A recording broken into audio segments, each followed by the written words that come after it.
রাজ্যের স্বাস্থ্য ব্যবস্থার ভিত শক্ত করতে মুখ্যমন্ত্রীর হাত ধরে নতুন কর্মসূচির উদ্বোধন। শিশু শরীর থেকে জন্মগত রোগ দূর করতে বিশেষ ক্যাম্পের উদ্বোধন জাতীয় স্বাস্থ্য মিশন ত্রিপুরার হাত ধরে।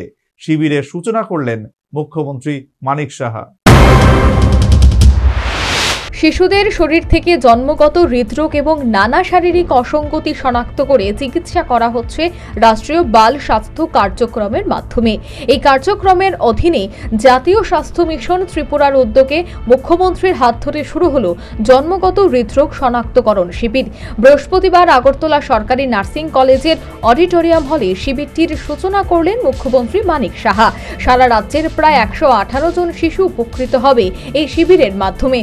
হৃদরোগে আক্রান্ত শিশুরা বিনামূল্যে চিকিৎসা করাতে পারবে একটি বেসরকারি হাসপাতালে। সমস্ত খরচ বহন করা হবে রাষ্ট্রীয় বাল স্বাস্থ্য কার্যক্রমের মাধ্যমে।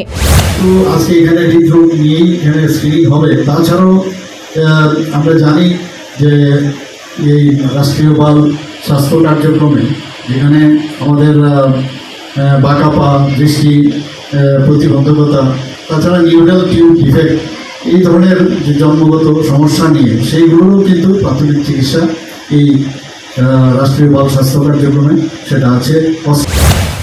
এই প্রকল্পের অধীনে 2023-24 অর্থ বছরে মোট 91 জন শিশুর রাজ্যে এবং রাজ্যের বাইরে বিনামূল্যে অস্ত্রোপচার হয়েছে। 2015 থেকে মোট 630 জন শিশুর চিকিৎসা ও প্রয়োজনে অস্ত্রোপচার হয়েছে। মুখ্যমন্ত্রী আবারও উদ্বোধন করলেন জন্মগত হৃদরোগ শনাক্তকরণ শিবির। Bureau report, News vanguard.